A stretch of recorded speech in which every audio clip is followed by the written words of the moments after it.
Welcome back to another episode of Rock Boys Football. We have some breaking news coming out of Ann Arbor today as Michigan officially lands a commitment from cornerback Amir Hall coming from the transfer portal out of Albany. And it's been no secret. Michigan's clearly wanted to add to that cornerback room, especially losing DJ Waller to the transfer portal. And again, I think the hard part about where Michigan was in their search for a cornerback is that idea that frankly it's going to be a really hard place to play. I mean, obviously you got Will Johnson, one of if not the best cornerbacks in the country, and on the other side you have a guy in Jair Hill, who, if you listen to Sherrone Moore on In the Trenches podcast, they seem like they really like him and very comfortable with him being their starting cornerback heading into the 2024 season. And I think that makes it hard when you're trying to name or land maybe one of those like tier one kind of players like a Terrence Brooks, because again, in a lot of cases, those guys are coming from situations where a lot of the reason they're on the move is wanting to play more. And just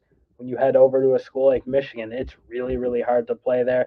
You obviously look at what Dabo Swinney says about Clemson. I think Michigan's in the similar spot as there's just frankly not a ton of guys in the portal who can play at those premier schools, which Michigan is certainly one. So to land a guy in Amir Hall who, again, I think you can be very comfortable setting foot on the field, just given his experience and how well he's played over the past couple of years at lower tier schools, obviously.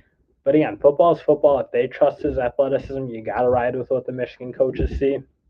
And the production's been undeniable at those schools. So again, before we get too deep into the player that Amir Hall is, just wanted to thank everyone, especially the Michigan fans. It's been a blast covering this team. Obviously, covering that national title run was one of the more exciting things in our whole lives. Huge Michigan fans, love seeing it. But again, we really do appreciate all the comments, all the interaction, all the liking, all the supporting. It really does mean the world. So if you do like the content, please consider interacting with us, hitting the subscribe button, all those things, comments. It really does mean the world. So again, we really do appreciate all the Michigan fans rocking with us. And getting into what Amir Hall brings to Michigan, I think the thing that stands out is experience. I mean, a guy who has now played a couple years, a few at Richmond, last year at Albany, played over 900 snaps at Albany and was really productive. You look, 15 passes defensed, 5 interceptions. I mean, put up a lot of big numbers. And I think when you go watch his tape, I think you see a guy who was very comfortable in terms of what he was doing at that FCS level. So, like, guys weren't really challenging him athletically, not really challenging him physically. And frankly, when you look at a guy who you want to see take that step to the FBS level, I think that's almost like table stakes. What you need to see is a guy who, again, really didn't show that there were guys who could just beat him physically. So, again, certainly like the idea that you seem to have the physical traits. Big physical corner. I mean, 6'1", 200 pounds. Very similar to what Michigan's had the past couple years at that spot. And again, I think another part that you really like to his game is that versatility that he has in terms of being able to play man coverage, a little bit of zone coverage. And you kind of look at what Michigan's done, and it'll probably continue to do under Wink Martindale, is they've played a lot of different coverages. And I think that was a big part of how they were able to obviously slow down teams like Washington and mix it up and be really difficult to kind of predict in terms of what they were doing. So again, a guy like Amir Hall, who's played so much football, can play in a multitude of different schemes. I think that's huge when you're coming into the spring window, and you obviously got to pick up a new, very complicated defense. So I don't think there are that many guys who kind of fit that profile, frankly. Super experienced, comfortable in different schemes.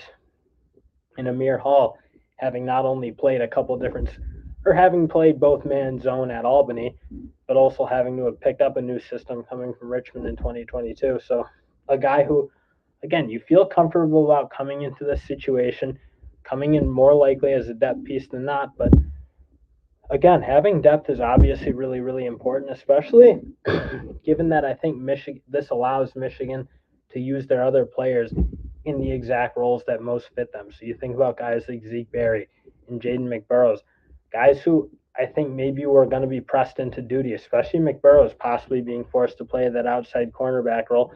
And again, we're not necessarily sure what McBurrows' best position is. We obviously haven't seen him, saw him play a little bit of nickel last year.